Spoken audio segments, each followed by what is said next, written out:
এটা আওয়ামী লীগের জন্য নির্ধারিত। আনিস আলমগীর, আপনি নিজেও আর কি কারাবরণ করে তারপরে মুক্ত হয়েছেন। প্রধানমন্ত্রী গতকাল সম্পাদকদের সঙ্গে বৈঠক করেছিলেন এবং নবাব নেতাদের সঙ্গে বৈঠক করেছিলেন। সেখানে একটি সংবাদ আমরা পেয়েছি যে প্রধানমন্ত্রী 3 মাসে একবার সম্পাদকদের সঙ্গে বসবেন এবং সেখানে প্রধানমন্ত্রী একটি বার্তা দিয়েছেন, উদার গণতন্ত্রের পথে সরকার হাঁটবে এবং মামলা সংক্রান্ত বিষয়ে বলা হয়েছে বিষয়টি তারা আলোচনা করে দেখবেন এবং বিনা কারণে কেউ জেলে আছে কিনা, কোনো সাংবাদিক জেলে আছে কিনা, তাদের জামিন দেওয়া যায় কিনা বিষয়টি তিনি দেখবেন। আপনি কিভাবে দেখেন এই প্রধানমন্ত্রীর এই বার্তা বা সম্পাদকদের সঙ্গে 3 মাস পর পর প্রধানমন্ত্রীর বৈঠক আমাদের মুক্ত গণমাধ্যমের জন্য কতটা বার্তা দিবে এই ধরনের? আমি মনে করি যে এটা একটা ভালো পদক্ষেপ। প্রধানমন্ত্রী এডিটরদের সাথে বসছে না মালিকদের সাথে বসছে? আমি যেটা দেখেছি সেটা তো মালিকদের সাথে বসছে। মানে তো সংবাদপত্রের মালিকরা, ওরা সম্পাদক সবাই ইয়ে তা না, মানে এখানে সম্পাদক সবাই না, এখানে মালিক পক্ষকে ডেকেছেন, তবে সেখানে অনেক সম্পাদক ছিলেন, এটা বলতে পারি আমি। তো বিষয়টা মালিক পক্ষ নয়, বিষয়টা হওয়া উচিত সম্পাদকদের সাথে বৈঠক, এবং সেটা যদি প্রতি 3 মাস অন্তর হয় ভালো, আরো কমিয়ে দিলে আরো ভালো, কারণ তাতে করে একটা মেসেজ উনি পেতে পারেন সোসাইটি কিভাবে চলছে, সরকারের দুর্বলতাগুলো কি, সফলতাগুলো কি, সেটা একটা মেসেজ থাকতে পারে। কিন্তু সেটা যদি আবার শেখ হাসিনার আমলের মতো ওই তৈলাক্ত সাংবাদিকতায় ভরে যায়, তৈলাক্ত প্রশ্নে ভরে যায়, তাহলে এখানে সমস্যা হবে। শেখ হাসিনার আমলে যেটা ছিল এটাও কিন্তু একটা প্রশংসার জায়গা ছিল, উনি সবসময় সাংবাদিকদের সঙ্গে মিট করতেন, উনি কোনো সাংবাদিকদের ভয় পেতেন না, যে উনি কোনো কোয়েশ্চেনকে ভয় পেতেন না। শেখ হাসিনা বোধহয় একমাত্র প্রধানমন্ত্রী আমি বলবো এত বেশি সংবাদ সম্মেলন করেছেন এবং সাংবাদিকদের সাথে মিলিত হয়েছেন। কিন্তু সেই সংবাদ সম্মেলন যে কেন তৈলাক্ত হয়ে গেল, কারণ হয়ে গেছে সেখানে এমন এমন কোয়েশ্চেন করা হতো, স্তুতিকারকরা ওই ধরনের করতেন, তাতে করে সেটা আর মানে সংবাদ সম্মেলন থাকতো না। তো এখানে উনি যেটা ভুল করেছেন সেটা হচ্ছে যে উনি ওয়ার্কিং জার্নালিস্টদের জন্য করতে পারতেন যে সংবাদ সম্মেলন, আর এডিটরদের জন্য আলাদা করতে পারতেন। বেশিরভাগ ক্ষেত্রে দেখা যায় যে এডিটরগুলো যায় তেল মারার জন্য, ওয়ার্কিং জার্নালিস্ট থেকে ওখানে যারা তেল মারতো তাদের আমার মনে হয় 60% থেকে 70% ছিল তেল মারা পার্টি হচ্ছে এডিটর এবং মালিকরা, এবং উনি দুইটাকে মিক্স করে ফেলছেন। তাতে করে তিনি প্রতিচ্ছবিটা ঠিক মতো পান নাই। আমি মনে করি যে তারেক রহমানও সে ভুল করা উচিত না, উনি এডিটরদের আলাদা দাওয়াত দেবেন এবং সেখানে 1-to-1 কথা বলবেন। সেটা নট নেসেসারি যে এটা সারা দেশে প্রচার করতে হবে, সারা দেশে সব কয়টা টেলিভিশন লাইভ করবে আর দেখবে, এটা দরকার নাই। সেক্ষেত্রে যেটা করতেন উনি সেখানে রুদ্ধদ্বার বৈঠকে তাদের মতামত নেবেন, তেল মারতে হলো তারা সেখানে মানুষের অগোচরে মারুক, কোনো সমস্যা নাই। কিন্তু ওয়ার্কিং জার্নালিস্টদের সাথে যে বৈঠক হবে সেখানে প্রশ্ন করার যে সুযোগ থাকবে সেটা যাতে আলাদা হয়, সেখানে যদি দেখা সেখানে স্বচ্ছতা থাকতে হবে। সেখানে উনি কথা বলা মানে উনি যে পার্লামেন্টে কথা বলছেন যে এক ধরনের স্বচ্ছতার মধ্য দিয়ে, সেটা একইভাবে ন্যাশনাল ইস্যুতে উনি সাংবাদিকদেরও মুখোমুখি হবেন, কারণ সবসময় ওনার কাছে পার্লামেন্টে ওনাকে অনেক কোয়েশ্চেন করবে না, বা পার্লামেন্টের যে মানে যে প্রসেস এটাতে হয়তো তাৎক্ষণিক অনেক কোয়েশ্চেন উনি পাবেনও না। সো আমি মনে করি যে এটা ভালো। আর আদালতের ব্যাপারে উনি যে ডিসিশনের কথা বলছেন, আমি একটা ওনার প্রশংসা করে একটা লিখেছিও, যেটা হচ্ছে উনি বলেছেন যে যারা সামান্য টাকার জন্য জামিন নিতে পারছে না ওই ধরনের ব্যক্তিগুলোকে ওনারা লিগ্যাল সহায়তা দেওয়ার জন্য উনি নির্দেশ দিয়েছেন আইনমন্ত্রীকে। কিন্তু এটা খুবই ভালো জিনিস, কারণ আমি নিজ চোখে দেখে এসেছি অনেকেই আছে যারা সেখানে পড়ে আছে, কিন্তু অর্থের অভাবে সামান্য 2-3 হাজার টাকার অভাবেও তারা আইনজীবী নিয়োগ করতে পারছেন না, এই অবস্থা আছে। কিন্তু বাস্তবতাটা কি? আবার বাস্তবতা হচ্ছে যে এই যারা টাকা পয়সা দিতে পারছে না, এই ধরনের পড়ে আছে, তাদের জন্য তো সরকার সিস্টেম করেছে অলরেডি, সেটা হচ্ছে লিগ্যাল এইড সিস্টেম আছে। ওই লিগ্যাল এইড সারা জেলায় আছে, এবং লিগ্যাল এইডগুলোর কাজ কি? এই ধরনের আদালতে যাওয়া, এই জেলখানায় যাওয়া এবং চিহ্নিত করা, তারপর তা যদি না হয় লিগ্যাল এইড যে প্রতিষ্ঠানগুলো আছে তাদের আর কার্যকারিতা থাকার দরকার নাই। আমাকে লিগ্যাল এইডের একজনে বললো যে আমি শেখ হাসিনার আমলে এগুলোতে কাজ করেছি, কিন্তু সমস্যা হচ্ছে এক জায়গায় যে ওইখানে অর্থ বরাদ্দের জায়গাটা, ওনাদের যে পারিশ্রমিক জায়গাটা সেটা কম, সেটা বোধহয় ইয়ে ছিল, ওনার বোধহয় 30% আবার বাড়ানোর আরেকটা কথা বিষয় আছে যে আমার বলেছিলেন। জানা মতে, সেটা হচ্ছে সব মামলা কিন্তু লিগ্যাল এইড ওনারা সহায়তা করেন না, বিশেষ করে হয়তো নারী শিশু এই জাতীয় কিছু মামলার মধ্যে করেন। যেমন আপনি যে ধরনের মামলা মোকাবেলা করছেন, এই ধরনের মামলার ক্ষেত্রে এই ধরনের সহায়তাগুলো ওটাই নাই। তো, এগুলো করা উচিত। কারণ হচ্ছে যে আমি দেখেছি একটা ছেলে উত্তরা কোথায় দাঁড়িয়েছিল, তাকে তারে তুলে নিয়ে গেল, বলে কি জন্য? ও সন্দেহ হয়েছিল ও ডাকাতি করবে। ও আমার আমি যখন ডিভিশন প্রাপ্ত ছিলাম না তখন আমার সেবক হিসাবে ছিল। জেলখানা আরেকটা বিষয় বলে, জেলখানা একটা বিরাট পরিবর্তন হয়েছে, পাবলিক অনেক আশা করে। সেই মান্দাদার আমলে যা ছিল এখনো তা আছে, শুধুমাত্র একটা পরিবর্তন হয়েছে। আগে বঙ্গবন্ধুর বইতে আমরা দেখেছি, আত্মজীবনীতে বইতে দেখেছি, আপনি খেয়াল করবেন এটা, যে যারা সেবা করতো তাদেরকে ফালতু বলা হতো। তাদেরকে ফালতু বলা হতো, এটা লাগতো। এখন এটা পরিবর্তন হয়ে সেবক হয়েছে, এটুকু হয়েছে। আবার চট্টগ্রাম কাস্টম হাউসে একটা ভাষা আছে, ফালতু মানে হচ্ছে যে হচ্ছে দালাল, ঘুষ নেয়। ওটারে তারা নতুন একটা কিছু নাম দেবে হয়তো, মানে অন্য অন্য কোনো নাম দেবে। তো যেটা বলছিলাম যে জেলখানাগুলো আগের মতোই আছে, সেই ব্রিটিশ আমলে যে রুল, যেভাবে এই জেল কর্তৃপক্ষ, জেল সুপার যিনি আছেন, উনি তো মনে হয় যে প্রধানমন্ত্রী থেকেও বড় কেউ। উনি আসবেন শুনলে যা হয়তো জেলখানায়, উনি আসছেন আপনাকে দেখতে, মানে পরিষ্কার পরিচ্ছন্নতা শুরু করে মানে পিনপতন নিরাপত্তা এই জাতীয় ভালো, সেগুলা উনি যেখানে ওইখানে ওনার পাওয়ার আছে, ওনাকে হয়তো ওটা সম্মান করেন, উনি নিজেরা দেখাতে পারেন। কিন্তু মূল জায়গাটা যেটা মানুষের খাদ্যর মান বাড়ানো, মানুষের অধিকার বাড়ানো। আমি এক জেলে এক বিল্ডিং আটকে আছি, ওই বিল্ডিং থেকে আরেক বিল্ডিংয়ে যেতে পারবো না, এই যে প্রতিবন্ধকতা, বিশেষ করে এই সরকারের আমলে নয়, যে ইউনূস সরকার যেটা করে দিয়ে গেছে, রাজবন্দীগুলোকে একটা নির্দিষ্ট জায়গায় বন্দি করে দিয়েছে। আমি কাশিমপুরে দেখেছি, সেখানে মধুমতি, এটা আওয়ামী লীগের জন্য নির্ধারিত। আওয়ামী লীগের যত লোক যাবে সেখানে থাকবে এবং ওই বিল্ডিং এর বাইরে যেতে পারবে না ওরা। এই যে জেলখানার ভিতরেও আরেকটা জেলখানা দিয়ে নির্যাতন করা রাজনৈতিক বন্দীদেরকে এবং প্রতিপক্ষ হিসাবে নিয়ে যাওয়া, এগুলো অবসান করতে হবে। আমি জেলখানা দেখেছি চোর সবগুলা। একজন ডেপুটি ইয়ে ছিল, ওর নাম কি বলছে, জেলার নাম বললে একটু খারাপ শোনায়, মানে টাকা ছাড়া কিছুই করে না। কাশিমপুর জেলখানার কথা বলতেছি আমি, কাশিমপুর 2। এবং এর বিরুদ্ধে এখনো আমাকে অভিযোগ করছে, ভাই এর সম্পর্কে কিছু বলেন, ওর যন্ত্রণা আমরা বাঁচতে পারছি না, এবং আমাদেরকে অত্যাচার করতেছে সে। এবং এটা ডিভিশন যেমন বলেছে, আর নন ডিভিশনের লোকেরাও অভিযোগ করছে। নামটা আমি বলেই দিই, ওর নাম আফতাব, ঢাকা ইউনিভার্সিটিতে পড়েছে। কিন্তু ঢাকা ইউনিভার্সিটিতে পড়া সত্ত্বেও যে তার বিরুদ্ধে যে সমস্ত অভিযোগগুলো আসছে সেগুলো আসলে অ্যাকসেপ্ট করার মতো না।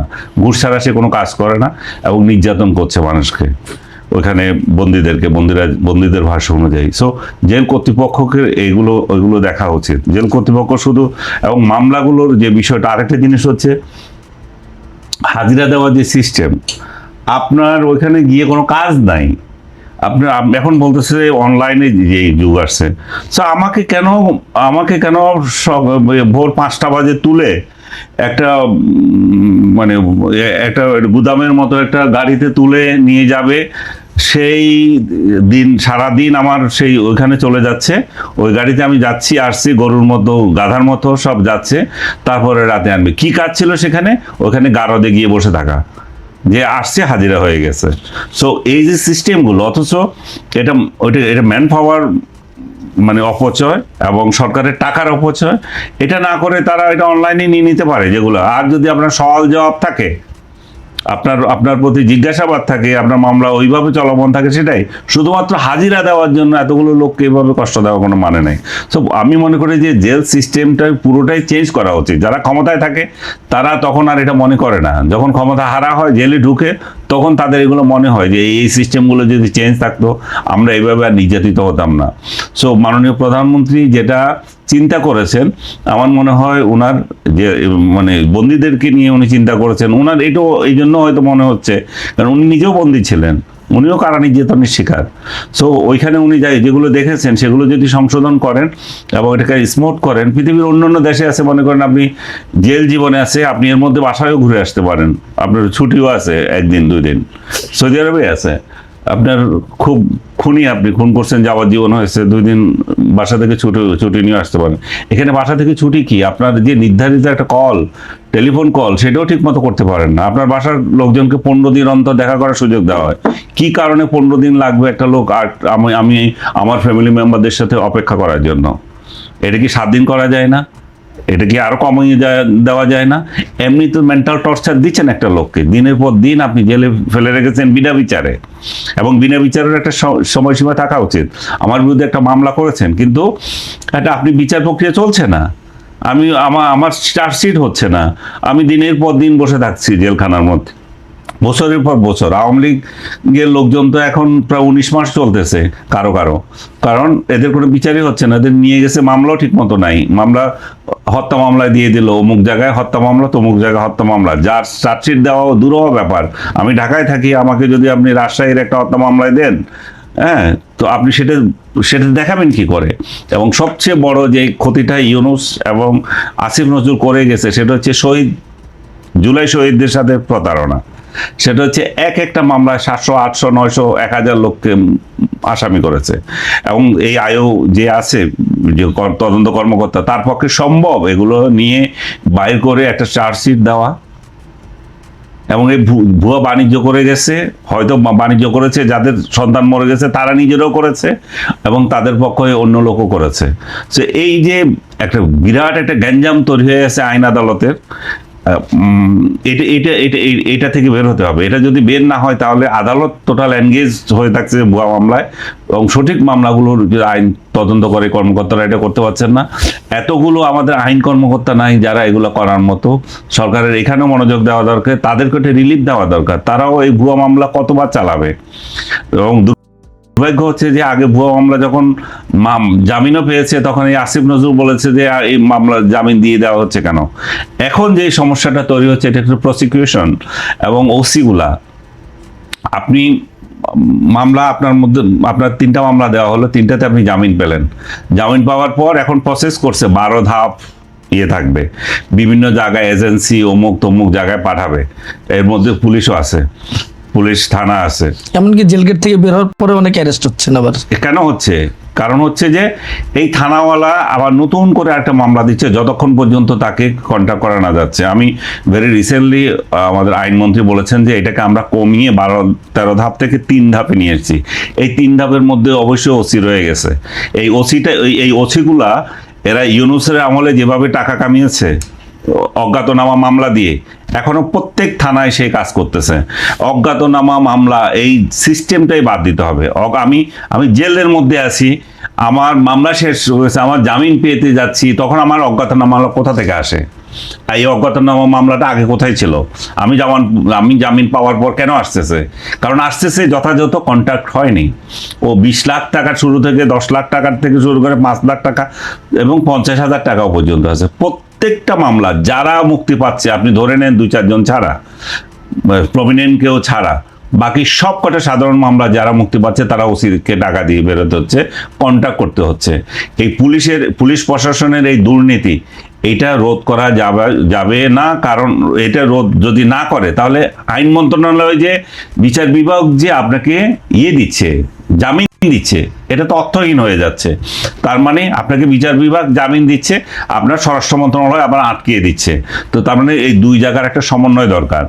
এবং আপনি এই যে জেলখানায় পড়তেছে, এই জন্য শুধু আইন মন্ত্রণালয়কে দায়ী করা যায় না। আইন মন্ত্রণালয় বলবে যে আমি তো তাকে বিচার দিয়েছি, আমি তাকে জাস্টিস দিয়েছি, সে বের হয়ে যাচ্ছে, এখন তাকে ধরছে কে? তাকে ধরছে স্বরাষ্ট্র মন্ত্রণালয়। তো এই চোরগুলোকে যদি ঠিক না করা যায়, এবং এই ব্যাপারে যদি পদক্ষেপ নেওয়া না যায়, তাহলে, এবং এর সঙ্গে জড়িত আছে প্রসিকিউশন, আর তারপরে সরকারের এই যে পুলিশ, তারপরে জেল কর্তৃপক্ষ। আপনি যে বললেন জেলখানা থেকে বের হতে পরবর্তীতে ধরবে, ওইটাও বললাম। ওই যে আফতাবরা যারা বসে আছে, যে ডেপুটি জেলার যার কথা বললাম, এই আফতাবগুলো তখন এটা নিয়ে তদবির হয়, তাদের কাছে টাকা না গেলে তখন জেলখানার সামনে থেকে আবার ধরে নিয়ে যায়। আবারও আসবো আপনার কাছে, আমি একটু যেতে চাই আবুল শহীদ খান আপনার কাছে। এই যে আপনারা দুজনে আর কি ডক্টর ইউনূসের সরকারের অপশাসনের শিকার হয়েছেন, এই দায় কি আমাদের সুশীল সমাজ এড়াতে পারে? কারণ এই সুশীল সমাজের তো এই ইউনূস সরকারকে এক বড় ধরনের সহায়তা, ইন্ধন যাই বলি না কেন, এবং অপশাসনকে উস্কেও তো দিয়েছে তারা। হ্যাঁ, ইউনূস সাহেবের যে এনজিও গভর্নমেন্টের সাথে তো সুশীল সমাজের কেউ কেউ ছিলেন, পুরো সুশীল সমাজকে তো আপনি দায়ী করতে পারবেন না। এবং যারা ছিলেন প্রত্যেকের নাম সবাই জানে, তাই না? যে বিদেশি নাগরিক যারা ছিলেন, মানে দেশের জন্ম বিদেশি নাগরিক এবং দেশে আছেন, নানান এনজিওর সাথে আছেন, নানান ধরনের কাজ করেন, তারা তো একটা সাপোর্ট তাকে দিয়েছেন। এবং সেই সাপোর্টটা অন্যায়ের জন্য যদি দিয়েছেন এটা সত্যি, সুতরাং তাদেরকে তো দায়ী করতে পারেন, কিন্তু অ্যাজ এ হোল সুশীল সমাজকে দায়ী করা যাবে না। আসলে আমাদের যে সুশীল সমাজ বা যারা বলি, যারা কথা বলবেন বা যাদের এই যে সাংবাদিক, শিক্ষক, লয়ার, বিভিন্ন সেক্টর থেকে অনেক কথা বলা মানুষ আছে, পেশাজীবী মানুষরা আছেন, তাদের আসলে 90 সালের যে ভূমিকাটা আপনি দেখেছেন বা আমরা প্রত্যক্ষ করেছি, তারপর থেকে কিন্তু সুশীল সমাজকে বিভক্ত করে ফেলা হয়েছে। এবং যেটা সাংবাদিক সম্মেলন, এক ধরনের দলীয়করণ করা সাংবাদিক সম্মেলনের কথা যেটা বলা হলো না, যে আপনি যাচ্ছেন সংবাদ সম্মেলনে, তো ওখানে তো ওয়ার্কিং জার্নালিস্ট যাবে, মানে আপনার যে রিপোর্টার, প্রধানমন্ত্রী বিট করে বা বিরোধী দলে বিট করে, বিট তো ঠিক করা আছে, এবং একই রিপোর্টার কিন্তু একই বিটে থাকতে পারবেন না। এটাই নিয়ম করা হয়েছিল যখন প্রথম টিভি আসে বাংলাদেশে, যেটা 21 টিভি। তখন 21 টিভির যারা রিপোর্টার ছিল, তারা এক মাস যদি প্রধানমন্ত্রীর বিট করতেন, পরের মাসে চলে যেতেন বিরোধী দলের বিটে, অথবা তার পরের মাসে অন্য বিটে চলে যেতেন, যাতে ওইভাবে একটা সম্পর্ক না গড়ে ওঠে যে এরপরে আপনি দলবাজি করতে শুরু করবেন। তো আপনি এই 91 সাল থেকে যদি আমরা হিসাব করি, তাহলে ওই সময় থেকে আমাদের সুশীল সমাজের কেনা বেচাটা শুরু হয়ে গেল, এবং বিভিন্ন মানুষ বিভিন্ন ধরনের প্রলোভনে হোক বা বিভিন্ন কারণে হোক বা পদের লোভে হোক, তারা তাদের মতো করে দল করা শুরু করলেন। এবং সেটা দলীয় বিবেচনায় এখন সুশীল সমাজকে আপনি থার্ড যে একটা শক্তি, তৃতীয় শক্তি হিসেবে দেখতে পারেন না। তো এটাকে তো গড়ে তুলতে হবে। একেবারে কেউ নাই এরকম বলবো না, বাট খুব কম লোকজন আছেন। তো ইউনূস সরকারের সময় কিছু সুশীল সমাজের সদস্য, যারা নিজেকে সুশীল সমাজের সদস্য বলে দাবি করতেন, তারা তো ইউনূস সরকারের সমস্ত খারাপ কাজগুলোকে বৈধতা দেওয়ার চেষ্টা করেছেন, এবং বৈধতা দেওয়ার জন্য তারা সংস্কার কমিশনে গিয়েছিলেন, কেউ কেউ চেয়ারম্যান হয়েছেন, এবং সবগুলো সংস্কার কমিশনে ওই ধরনের লোকেরাই ছিলেন, কিছু পেশাজীবী মানুষ ছিল। তো এই বিষয়গুলোর জন্য অবশ্যই তাদেরকে দায়িত্ব নিতে হবে। শুধুমাত্র একটা গভর্নমেন্টকে দায়িত্ব, মানে ইউনূসকে দায়িত্ব নিতে হবে এরকম না, বাট আপনি তো ওই যে পালের গোদাকে তো দায়িত্ব নিতে হবে। তো আপনি হলেন সেই মানুষ যিনি চিফ, তো চিফকে দায়িত্ব নিতে হবে। এবং চিফ যদি বলে যে আমি তো অনেকের উপর নির্ভর করেছিলাম, তারা আমাকে ঠিক উপদেশ দেন, এরকম কথা এখনো শুনি নেই, হয়তো ভবিষ্যতে শুনতেও পারি আমরা, যে যেভাবে ইয়া বলেছেন, আসিফ নজরুল বলেছেন, যেভাবে রেজওয়ানও বলেছেন, মানে অনেক কিছু নাকি তারা জানতেন পারতেন না, কিচেন ক্যাবিনেট, যেভাবে ব্রিগেডিয়ার সাখাওয়াত কথা বলছেন, তাদের মধ্যে থেকে অনেক কথাবার্তা বের হবে, এবং ওদের সাথে আলাপ আলোচনা করা উচিত। এবং তারাও যদি আমাদের সাথে টক শোতে বসেন, আমরাও জিজ্ঞাসা করতে পারি। তারা এখন মুখ রক্ষার জন্য এগুলো বলছে, এরাই সবচেয়ে বড় ভণ্ড। এদের ভণ্ডামিটা তাহলে আমরা উন্মোচন এরাই করতে পারি। সবচেয়ে বড় ভণ্ড। যখন হয়ে যাচ্ছে তখন আপনি চুপ থাকেন, আর হয়ে যাওয়ার পরে আপনাকে বলা হয় না, আপনি জানেন না। কলমও লেখে তো, এবং কোন কোন পত্রিকা তাদের কলম খুব গুরুত্বের সাথে। আসিফ নজরুল যে বললো, আপনার সরি আমি সে যে বললো যে যেটা এখন সবচেয়ে বড় আলোচিত, মার্কিন যুক্তরাষ্ট্রের সাথে যে গোলামি চুক্তি করলো ইউনূস, সে সম্পর্কে সে জানে না, তাহলে তার ফাঁসি হওয়া উচিত সবার আগে। কারণ তার তো ভেটিং এর বিষয় আছে, আইন মন্ত্রণালয় তো এটা ভেটিং এ যায়, এই চুক্তি যেকোনো চুক্তি তো আইন মন্ত্রণালয় ভেটিং এ যায়, আইন মন্ত্রণালয়ে যাবে, তাহলে পররাষ্ট্র মন্ত্রণালয় এটা যথাযথ ব্যাখ্যা দিতে হবে। আজকে সবাই চুপ হয়ে আছে। দেখেন, ইভেন ইউনূস এরকম একটা চুক্তি করে গেছে বাংলাদেশকে জলাঞ্জলি দেওয়া, সরকার এবং বিরোধী দল সবাই চুপ হয়ে আছে। তাহলে বুঝেন, তাহলে এরা গত 55 বছর ধরে শুনছি না, গোলামির চুক্তি, গোলামির চুক্তি, গোলামির চুক্তি। আমি আপনাকে একদম পরিষ্কারভাবে বলতে চাই যে বাংলাদেশে যদি কোনো একটা গোলামির চুক্তি থাকে, এটা মার্কিন বাণিজ্য চুক্তি। এটা হলো গোলামির চুক্তি, যে চুক্তির মধ্য দিয়ে আপনি বাংলাদেশের সার্বভৌমত্বকে বিসর্জন দেওয়ার মতো অবস্থা। মানে এখন যে আমি তেল কিনবো, সেই তেলটাও কিনতে হলে আপনি মার্কিন যুক্তরাষ্ট্রের অনুমতি লাগবে, আর নানান বিষয় তো আছেই। মানে এই চুক্তি থেকে বের হওয়ার কোনো রাস্তা কি এই সরকারের আছে? সরকারের রাস্তা তো খুঁজে বের করতে হবে। সরকারের অসুবিধা হলো না, আপনি যেহেতু প্রশাসনে দীর্ঘদিনের অভিজ্ঞ, না সরকার হঠাৎ করে বলতে পারবে না আমি এই চুক্তি বাতিল করে দিলাম, তাহলে সরকারের কিছু করার নেই, বাট আমাদের করার আছে। এই চুক্তি বাতিল সরকারের প্রক্রিয়া কি হতে পারে? হলো যে আমি মনে করি বাংলাদেশের যত চুক্তি আছে, কোথায় গোলামির চুক্তি লুকানো আছে এটা তো আমি জানি না। একটা চুক্তি তো আমরা বের করলাম, আমেরিকার সাথে চুক্তিটা একেবারে গোলামির চুক্তি। তো এরকম বাংলাদেশের 16 ডিসেম্বর 1971 সালের পর থেকে বাংলাদেশের যেসব চুক্তি করা হয়েছে বিভিন্ন বিদেশি দেশের সাথে, মানে ভারতের সাথে হোক, রাশিয়ার সাথে হোক, না একটা স্পেসিফিক চুক্তি নিয়ে যেহেতু আপনি বলতেই পারছেন যে এটা আমাদের সেটার উত্তরটাই দিচ্ছি। তাহলে এই চুক্তিগুলোকে আমরা অনেকদিন ধরে দাবি করছি এবং জনগণও জানতে চায়, অন্যান্য দেশে কিন্তু চুক্তিগুলোর কোনো ডিসক্লোজার প্যারা নাই, আমাদের দেশে আপনি ডিসক্লোজ করতে পারবেন। এই চুক্তি আমরা পেলাম কোত্থেকে? আমেরিকান ওয়েবসাইট থেকে পেয়েছি। ভারতের সাথে চুক্তিগুলো আমাদের দেশের ওয়েবসাইটে পাবেন না, মানে সরকারি ওয়েবসাইটে পাবেন না, ভারতের ওয়েবসাইটে সবগুলো চুক্তি প্রকাশ করা আছে।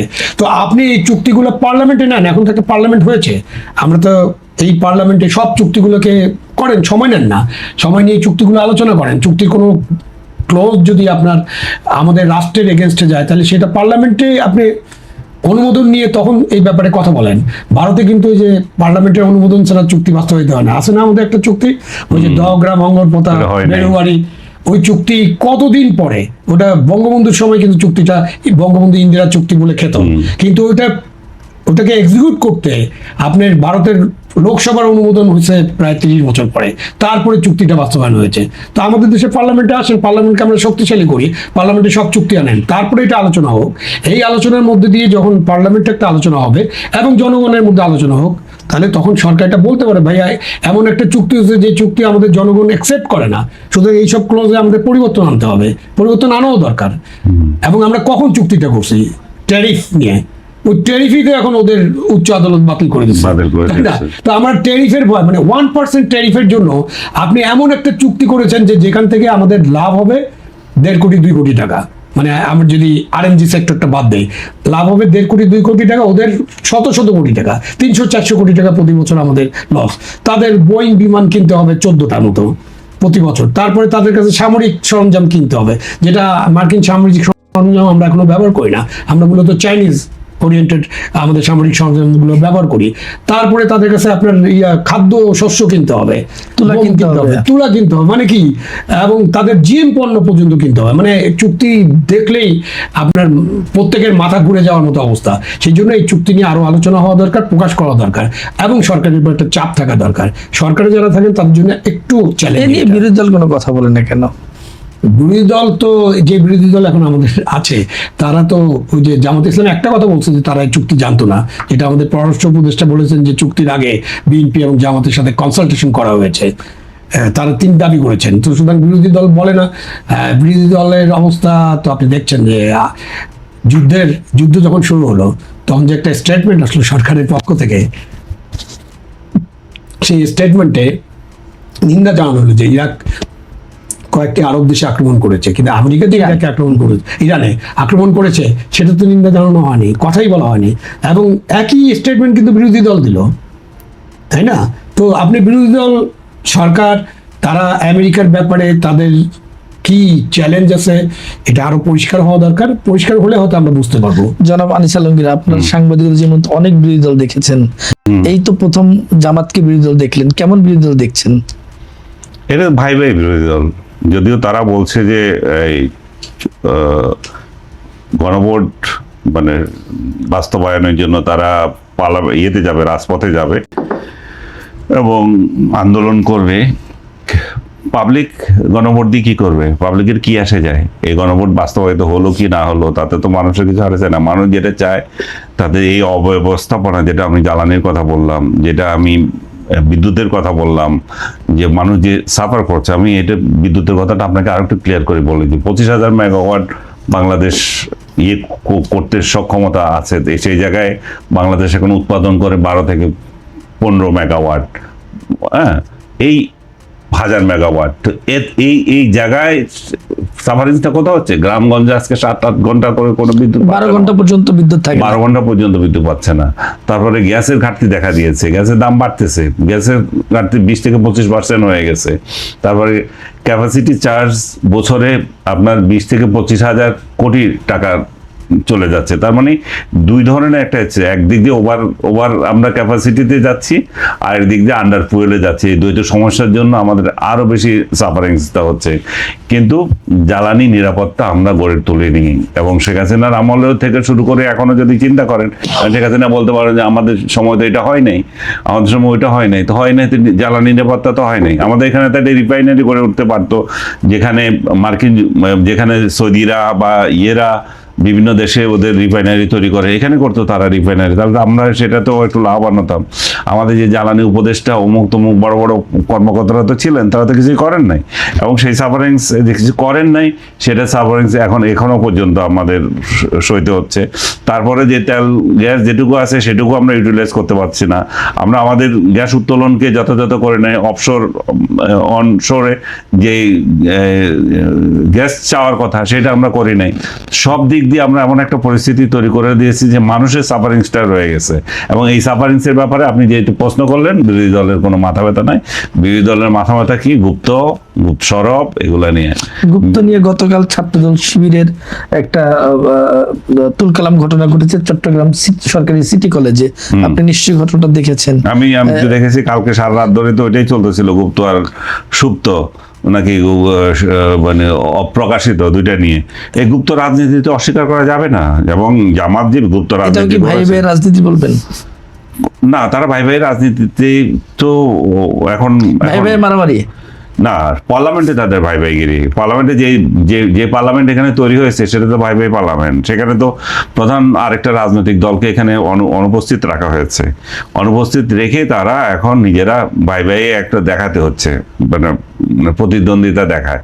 আর মাঠে যেটা দেখছেন তৃণমূল পর্যায়ে, সেটা হচ্ছে আদর্শের দ্বন্দ্ব। সেটা হবে ক্ষমতার দ্বন্দ্ব হবে, দখলের দ্বন্দ্ব হবে। মনে করো কোনো একটা ইউনিভার্সিটি দখল করলো, কোনো একটা শিক্ষা প্রতিষ্ঠান দখল করলো, দখলের রাজনীতিতে চলবে এটা শিক্ষা প্রতিষ্ঠানে। এই যে দখলের রাজনীতি চলছে, এবং সেটা যে গুপ্ত সুপ্তর যে বিষয়গুলো আসছে, এগুলো তো বাস্তব। ছাত্র শিবির তো এক সময় গুপ্ত ছিল, কিন্তু এখন বিএনপি এই গুপ্ত নিয়ে আর কথা বলে লাভ কি? গুপ্তরা তো তারা আছে, সেটা প্রকাশিত হয়েছে। আওয়ামী লীগের সঙ্গে ছিল তারা, ছাত্রলীগের সঙ্গে ছিল, ছেকে তারা আন্দোলন করেছে, সেটা প্রকাশিত। বড় বড় নেতারা গুপ্ত ছিল, সেটাই ক্লিয়ার হয়ে গেছে, ডাকসু থেকে শুরু করে সবকিছু যেই নেতাগুলো ছিল। এখন যেটা দরকার তাদেরকে গুপ্ত চিহ্নিত করা না, এখন তার দলের মধ্যে গুপ্ত চিহ্নিত করা উচিত। প্রত্যেকটা আমাদের বিএনপির প্রতিটা সংগঠন, প্রতিটা পেশাজীবী সংগঠন, ইনক্লুডিং সাংবাদিক সমিতি, সাংবাদিক ইউনিয়ন, সবগুলোতে তো গুপ্ত ঢুকে আছে। কোনটা বিএনপি আর কোনটা জামাতি, এটা তো মানে এটা লাগবে, এটা কি বলে, অনুসন্ধান লাগবে। কারণ এরা এমনভাবে এক একটা ঢুকে আছে, আপনি খুঁজতে পারবেন না। এবং বিএনপির বড় বড় পেশাজীবী সংগঠনের বড় বড় নেতারা গুপ্ত। এবং এই গুপ্ত কেন থাকছে? কারণ সে তা এখন মনে করছে যে আত্মপ্রকাশ করা আমাদের জন্য এখনো সেফ না। আমরা এমন একটা পজিশনে যাই যখন সেফ ফিল করলে আমরা তখন সুপ্ত হয়ে যাব। এবং এইখানে থেকে আমি আমার দলের কার্যক্রম বাস্তবায়ন করব। আমরা উগ্র মৌলবাদী রাষ্ট্র উৎপাদন করার থেকে বা ক্ষমতায় যাওয়ার থেকে জামাতকে ক্ষমতা আনার ক্ষেত্রে যে ভূমিকাগুলো পালন করা, সেটা যদি আমি সরকারের মধ্যে থেকে করতে পারি, তাহলে আর সমস্যা কোথায়? সো আমি ওইটা বলছি যে আপনি গুপ্ত খুঁজতে যান, অন্য দলের যেগুলো প্রকাশিত আছে তাদেরকে গুপ্ত বলতেছেন, ওগুলো তো প্রকাশিত হয়ে গেছে। আপনি নিজের দলের যে গুপ্তগুলো আছে সেগুলোকে খোঁজেন। বিএনপির উচিত তার নিজের দলের গুপ্তগুলোকে খোঁজা, এটা কিন্তু বিরাট চ্যালেঞ্জ। এবং দলের মধ্যে স্বচ্ছতার রাজনীতি করা এবং আদর্শের রাজনীতি করা। আদর্শের রাজনীতি যখন করবেন আপনি, কে গুপ্ত আর কে সুপ্ত বের হয়ে যাবে। আপনি ব্যারোমিটার দেন, কিভাবে গুপ্ত চিনবেন আর সুপ্ত মানে প্রকাশিত চিনবেন, তখন দেখবেন যে বের হয়ে যাবে। এবং এই গুপ্ত সুপ্ত রাজনীতি আমার মনে হচ্ছে যে, এবং এইটা যদি আওয়ামী লীগের লোকজন হয়তো মাইন্ড করবে, ওদেরকে যে ব্যান করে রাখছে, আমার মনে হয় তারা আরো কিছুদিন ব্যান থাকলে ভালো। কারণ যতদিন তারা ব্যান থাকবে, যে জামাত এবং বিএনপি কি জিনিস, বিএনপি সেটা আরো বেশি উপলব্ধি করবে। হ্যাঁ, স্বাধীনতা বিরোধী চক্র কি সেটা আরো বেশি উপলব্ধি করবে। আর বিএনপি উপলব্ধি করবে যে, জামাত উপলব্ধি করবে যে আওয়ামী লীগ আর বিএনপির মধ্যে তো কোনো পার্থক্য নাই। তারা যে মনে করে যে আওয়ামী লীগ দেশ বিক্রি করে দিচ্ছে, হেন করছে তেন করছে, তারা দেখবে যে আর এগুলো তো সব বিএনপিরও আমরা একই দেখতেছি। তো রাজনীতির একটা স্বচ্ছতা আসবে তখন, যে আদর্শের একটা প্রশ্ন আসবে। এখন কোনো আদর্শের রাজনীতি নেই, এখন হচ্ছে ক্ষমতার রাজনীতি। ক্ষমতার রাজনীতিতে কে কিভাবে খেলবে সেই খেলাটা চলতেছে। আবুল হোসেন শহীদ খান